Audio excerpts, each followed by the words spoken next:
Guys, അങ്ങനെ നമ്മൾ നടന്ന് ഇവിടെ രാത്രിയായിരിക്കും. രാത്രിയല്ല, ശരിക്കും അവിടെ സന്ധ്യ കഴിഞ്ഞതേ ഉള്ളൂ. കണ്ട നമ്മുടെ ഫ്ലാറ്റിൻ്റെ അടുത്ത് ഫുർജാൻ വെസ്റ്റ്. നമ്മൾ ആ ഡയറക്ഷനിൽ അങ്ങോട്ട് 800 മീറ്റർ പോയി കഴിഞ്ഞാൽ നമുക്ക് 2 മെട്രോ സ്റ്റേഷനുണ്ട്, ഡിസ്കവറി ഗാർഡൻസ് മെട്രോ സ്റ്റേഷൻ. അപ്പോൾ ഇപ്പോൾ നമ്മൾ അവിടെ ഫ്ലാറ്റിൻ്റെ അവിടെ എത്താറായി. ഇതാണ് നമ്മുടെ അപ്പാർട്ട്മെൻറ്റ് കേട്ടോ, സാമിയ അസീസ്.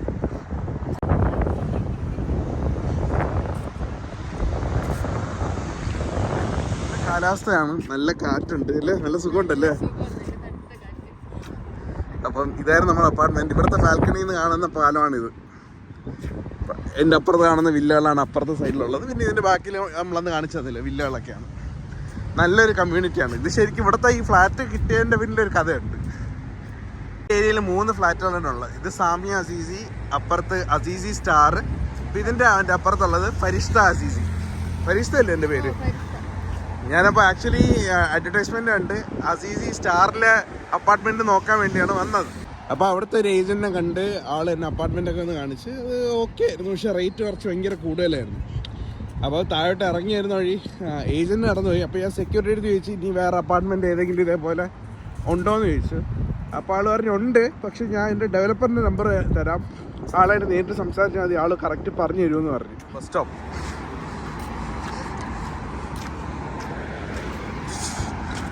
ടെനൻസി കോൺട്രാക്ട് എൻ്റെ കേസിൽ നമുക്ക് അത്യാവശ്യമായിരുന്നു. കാര്യം നമുക്ക് ഫാബിയുടെ വിസ പ്രോസസ്സ് ചെയ്യാനായിട്ട് നമുക്ക് ടെനൻസി കോൺട്രാക്ട് വേണം. അപ്പം അങ്ങനെ അത് കാരണം എനിക്ക് ടെനൻസി കോൺട്രാക്ട് അത്യാവശ്യം ആയതുകൊണ്ട് തന്നെ പിന്നെ അങ്ങനെ നമ്മളിപ്പോൾ അപ്പാർട്ട്മെൻറ്റിലേക്ക് നമ്മൾ മാറിയത്. പിന്നെ ബാക്കി ഡീറ്റെയിൽസ് ഞാൻ ഇപ്പോൾ വഴിയെ പറഞ്ഞുതരാം. ഇപ്പോൾ പെട്ടെന്ന് ഓർത്തപ്പോൾ ഞാൻ പറഞ്ഞത് മാത്രം. ഇത് കണ്ടോ, അതാണ് ഫരിഷ്ത അസീസി. ഇത് അസീസി സ്റ്റാർ, അപ്പുറത്തെ സാമിയ. ഇവിടെ താഴെയൊക്കെ നമുക്ക് ഇഷ്ടംപോലെ കടകളും ബ്രൂട്ടീഷ്യനൊക്കെ ഉണ്ട്. ഇപ്പം നല്ലൊരു കമ്മ്യൂണിറ്റിയാണ്. പക്ഷേ ഇപ്പോഴത്തെ പ്രശ്നം എന്ന് വെച്ചാൽ ഈ ഒരു ഏരിയയിൽ ഇപ്പോൾ റെൻറ്റ് നന്നായിട്ട് കൂടുന്നുണ്ട്. ഇവിടെ ഇപ്പോൾ ഇവർ തന്നെ പറയുന്നത് ഇപ്പോൾ ഏറ്റവും കൂടുതൽ ദുബായിൽ റെൻറ്റ് കൂടുന്നതിൽ ഏറ്റവും കൂടുതൽ കൂടുന്ന സ്ഥലം ഫുർജാനാണെന്ന് പറയുന്നത്.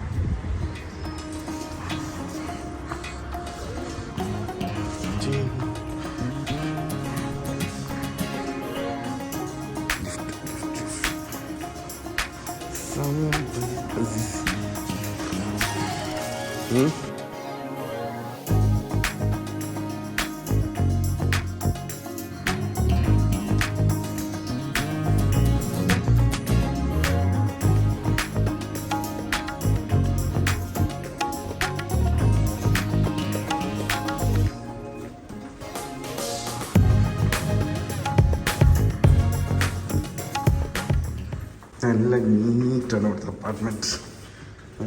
ഒപ്പമാർ ഇതേപോലെ നല്ല മണമാണ്. ആരും കേക്ക് ബേക്ക് ചെയ്യണം നോക്കില്ലേ ഫാബി? ഫാബി അല്ല കേട്ടോ.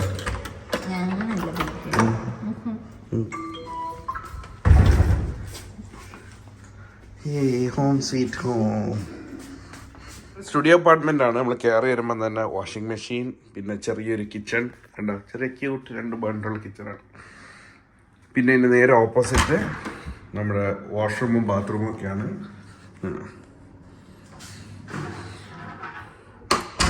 പിന്നെ നമ്മൾ നേരെ വരുന്നത് നമ്മുടെ master bedroom cum living room cum എല്ലാം. ഇതാണ് ഇത്ര ക്യൂട്ട്. ഇവിടെയാണ് നമ്മുടെ ഡൈനിങ്. ഇനി ചെറിയൊരു ഇതാണ്. പിന്നെ നമുക്ക് ഏറ്റവും വലിയ അഡ്വാൻറ്റേജ് ഉള്ളതെന്ന് വെച്ചാൽ നമ്മുടെ ബാൽക്കണി. ഇവിടെ ഞാൻ പറഞ്ഞില്ല, നമുക്ക് സൺറൈസ് കാണാൻ പറ്റും. അതുകൊണ്ട് തന്നെ നല്ല രസമാണ്. വൈകുന്നേരം ഇവിടെ നമ്മൾ കസേരയിട്ട് നമ്മൾ ഇരിക്കും, റിലാക്സ് ചെയ്യും. നല്ലൊരു കമ്മ്യൂണിറ്റിയാണ്, നല്ല ലൊക്കാലിറ്റിയാണ്.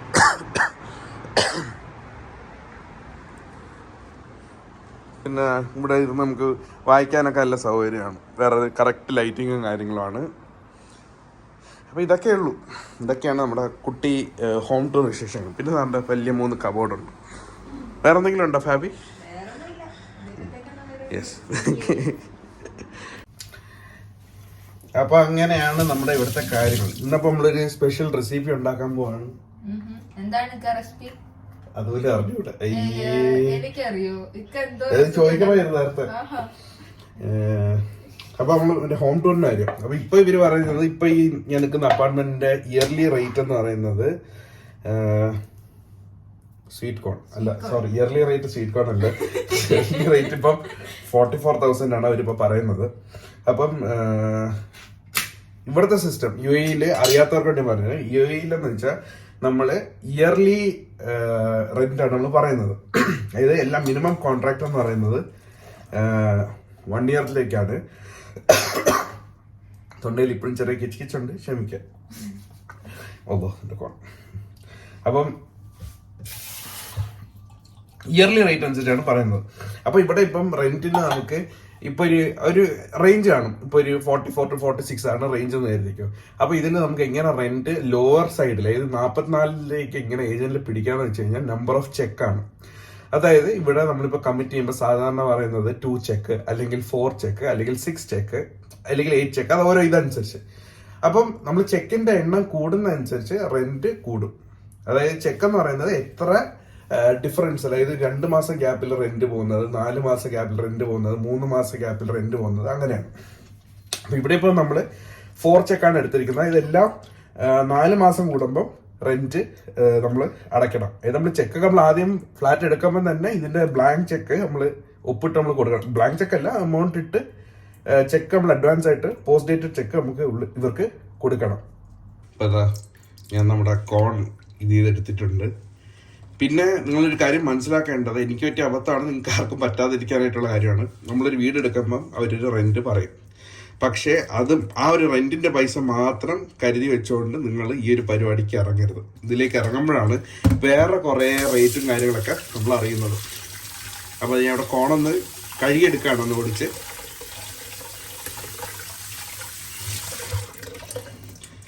അതായത് ഇതിലെ ബാക്കി ചാർജ് എന്ന് പറയുന്നത്, ഇതിൽ ഏജൻസി ഫീസ് എന്ന് പറഞ്ഞ ഒരു 10% പോകും. നമ്മുടെ റെന്റിന് എത്രയാണോ അതിന്റെ 10%ആണ് ഏജൻസി ഫീസ്. പിന്നെ ഉള്ളത് നമുക്ക് ഇതിൽ സെക്യൂരിറ്റി ഡെപ്പോസിറ്റ് എന്ന് പറഞ്ഞൊരു 10%. റീഫണ്ടബിൾ എന്നാണ് അവർ പറയുന്നത്. പക്ഷെ ഇനി ഈ കോൺട്രാക്ട് തീരുമ്പോൾ നമുക്ക് അറിയാൻ പറ്റും അത് റീഫണ്ട് ചെയ്യോ ഇല്ലേ എന്നുള്ളത്. പിന്നെ ഉള്ളത് ഇത് ഇത്രയാണ് നമ്മുടെ റെന്റിന് വരുന്നത്. പിന്നെ അത് കൂടാതെ നമ്മളിപ്പോൾ ഗ്യാസ് എടുക്കുകയാണെങ്കിൽ ഇപ്പൊ ഈ ബിൽഡിങ്ങിന് സെൻട്രലൈസ്ഡ് ഗ്യാസ് കണക്ഷൻ ആണ്. അപ്പൊ അതിന് നമ്മൾ 850 dirhams ആയിരുന്നു എന്റെ അഡ്വാൻസ് കണക്ഷൻ ഫീ എന്ന് പറഞ്ഞ് ഇവർ ചാർജ് ചെയ്യുന്നത്. ഇപ്പൊ ഞാൻ ഇവിടെ ഒരു ഡ്രൈ ബൗൾ എടുത്തിട്ടുണ്ട്. ഡ്രൈ എടുത്തിട്ട് വലിയ കാര്യമൊന്നുമില്ല. ഞാനൊരു ഊറ്റി വെച്ചിരിക്കുന്ന കോൺ ഇതിലേക്ക് മാറ്റാം. പിന്നെ ഗ്യാസിന്റെ കണക്ഷൻ ഞാൻ പറഞ്ഞത് ഒരു 850 നമ്മൾ അഡ്വാൻസ് കൊടുക്കും. അത് ഗ്യാസിന്. ഇനി അടുത്തത് ഇവിടെ ദുബായിലാണെങ്കിൽ, ഞാൻ ഇതെല്ലാം പറയുന്നത് ദുബായിലത്തെ കാര്യമാണ് കേട്ടോ. പിന്നെ ദുബായിലത്തേക്കാണെങ്കിൽ നമ്മൾ ഗ്യാസല്ല, നമ്മൾ ഇലക്ട്രിസിറ്റിയും വാട്ടറും ദേവ എന്ന് പറഞ്ഞ കമ്പനിയിൽ നിന്നാണ് നമ്മൾ എടുക്കുന്നത്. അപ്പോൾ അവർക്ക് ഒരു 2300 dirhams അടുപ്പിച്ച് സെക്യൂരിറ്റി ഡെപ്പോസിറ്റ്.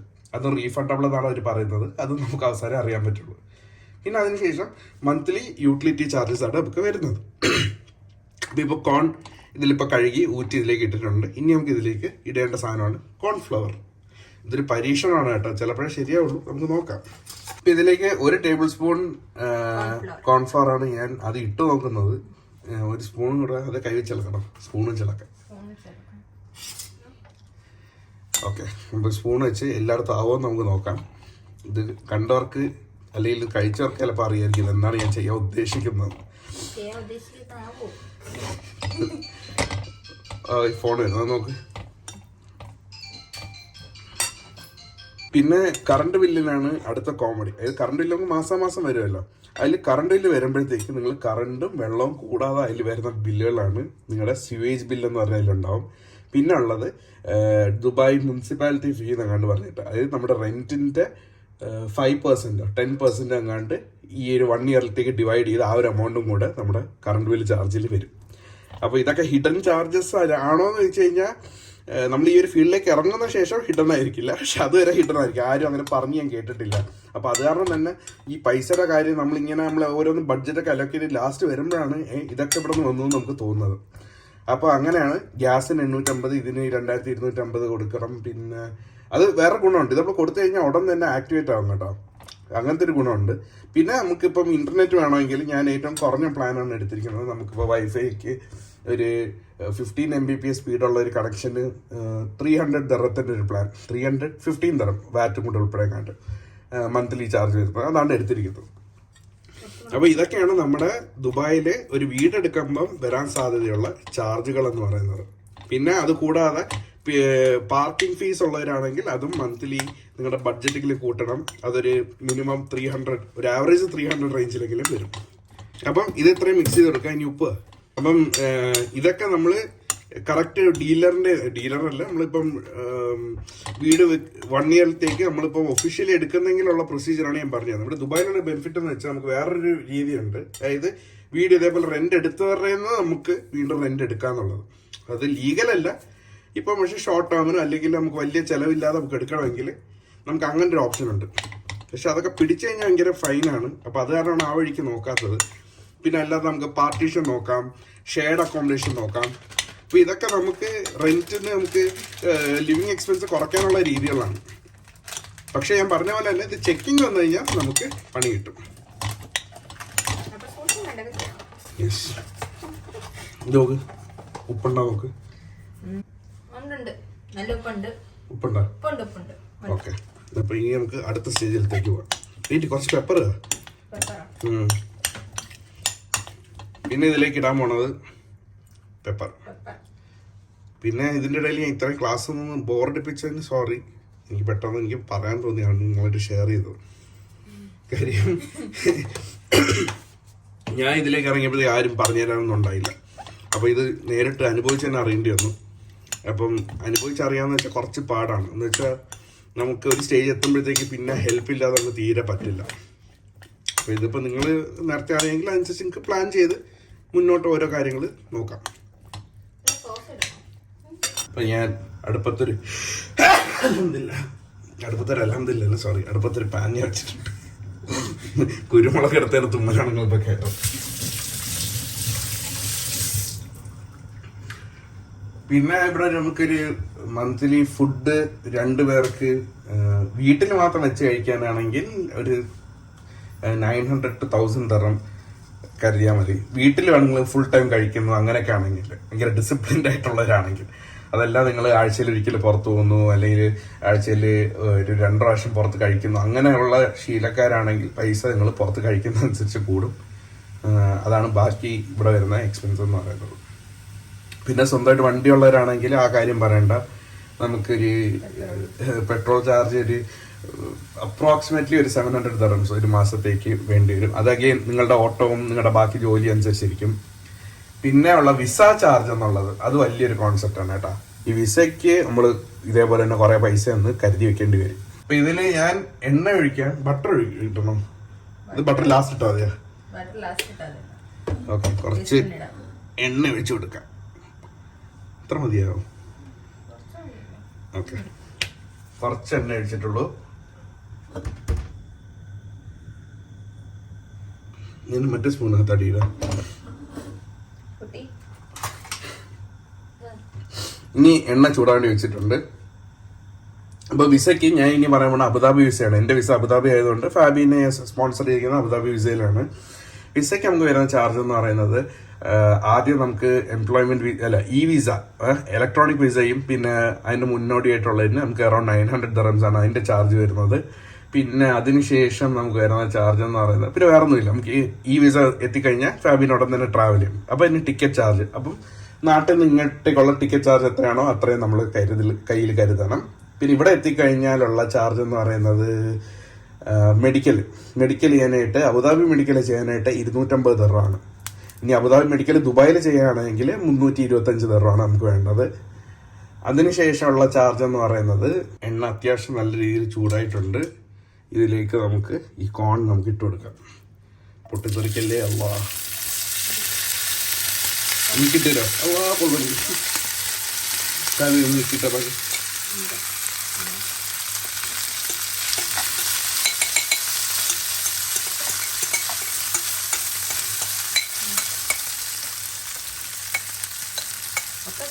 ഇത് KKPP കോണാണ് കേട്ടോ. ഇത് കിട്ടി പോയാൽ പോയി. കമ്മി ഒട്ടും ഒട്ടല്ല.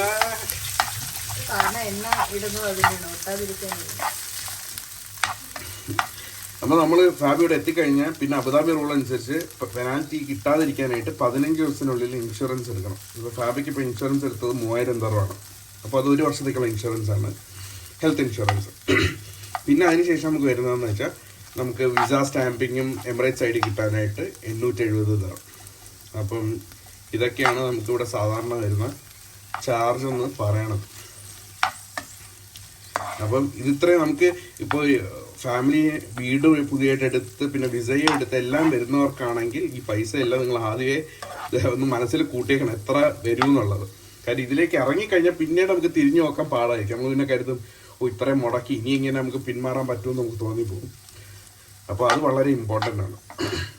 പിന്നെ ഇതിലിപ്പോൾ ഞാൻ ഫാബിക്ക് നമുക്ക് ഈ അപ്പാർട്ട്മെൻറ്റ് എടുക്കാനുള്ള റീസൺ എന്ന് വെച്ചാൽ ഫാബിക്ക് വിസ എടുക്കാനായിട്ട് അബുദാബി വിസ നമ്മൾ അപ്ലൈ ചെയ്യുകയാണെങ്കിൽ നമുക്ക് ടെനൻസി കോൺട്രാക്ട് ഉണ്ടായിരിക്കും. അതായത് നമ്മൾ അപ്പാർട്ട്മെൻറ്റ് ഇപ്പോൾ ആളെ കൊണ്ടുവന്ന് നമുക്ക് താമസിക്കാൻ വീടുണ്ട് എന്നുള്ള പ്രൂഫ് കാണിക്കണം.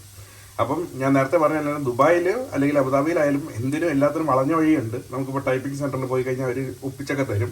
പക്ഷേ ഇതിലൊക്കെ റിസ്ക് ഇൻവോൾവ് ആണ്. അവർ ഇൻ കേസ് എന്തെങ്കിലും ഒരു ചെക്കിങ്ങോ എന്തെങ്കിലും വന്നു കഴിഞ്ഞാൽ പിന്നെ നമുക്ക് ഡിപ്പോർട്ടിങ്ങോ അല്ലെങ്കിൽ പെനാൽറ്റിയോ അപ്പം അങ്ങനത്തെ കുറേ പ്രശ്നങ്ങൾ ഉള്ളതുകൊണ്ട് ആ പണിക്കൊന്നും പോകാതിരിക്കുക. നേരായ വഴിക്ക് ഓരോന്നും ചെയ്യുക. കുറച്ച് മുളക് പൊടി ഉണ്ടെങ്കിൽ കിട്ടുമല്ലോ. ഓക്കെ ഗൈസ്, കുറച്ച് ഉപ്പും കുറച്ച് മുളക് പൊടിയും കൂടി ഇട്ടിട്ടുണ്ട്. നാരങ്ങ ഉണ്ടോ? നാരങ്ങ കഴിഞ്ഞാൽ കൊള്ളായിരിക്കും. കൊള്ളൂല്ലേ? ഇതിലേക്ക് ഒരു ചെറിയ പീസ് ബട്ടർ. ഈ ക്യാമറയിൽ വലുതായിട്ട് തോന്നുന്നു ചെറിയ പീസാണ് കേട്ടോ. എൻ്റെ കൈ വേണമെങ്കിൽ റെഫറൻസ് വെച്ചത് എൻ്റെ വിരലിൽ ഇത്രയേ ഉള്ളൂ.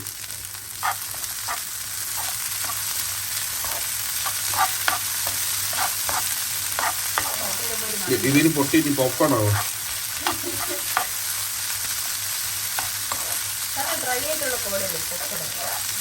അത് കോൺഫ്ലവർ കാരണം ഡ്രൈ ആവേണ്ടതാണ്. ഇതെന്ത് പറ്റിയെന്ന് എനിക്ക് അറിഞ്ഞൂടെ ഗൈസ്.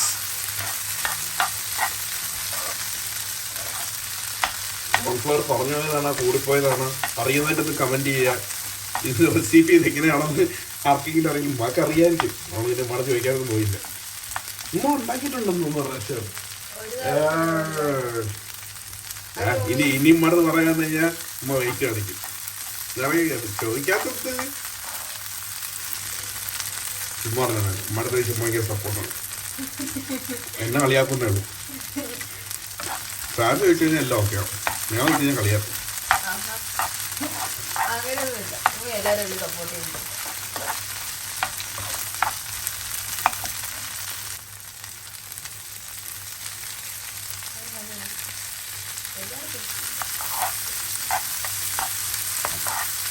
ഓ എനിക്കറിയാം നീ ഉദ്ദേശിച്ച മറ്റേ കോണാണെന്ന് വിചാരിച്ചേ. നമ്മൾ മുകളിലൊക്കെ കിട്ടുന്നത് അതല്ല. അത് ഇതേപോലെയൊക്കെ ഉണ്ട്. പക്ഷെ അത് വേറെ ഒന്നും ചെയ്യണ്ട. അത് കോൺഫ്ലവറും വേണ്ട.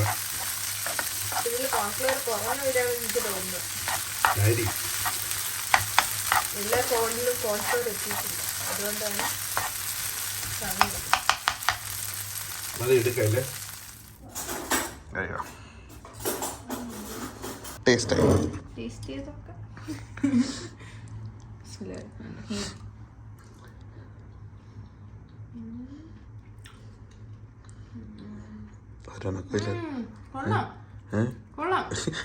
കഴിച്ച് 5 മിനിറ്റ് കഴിഞ്ഞിട്ടാണ് റിയാക്ഷൻ പറഞ്ഞത്.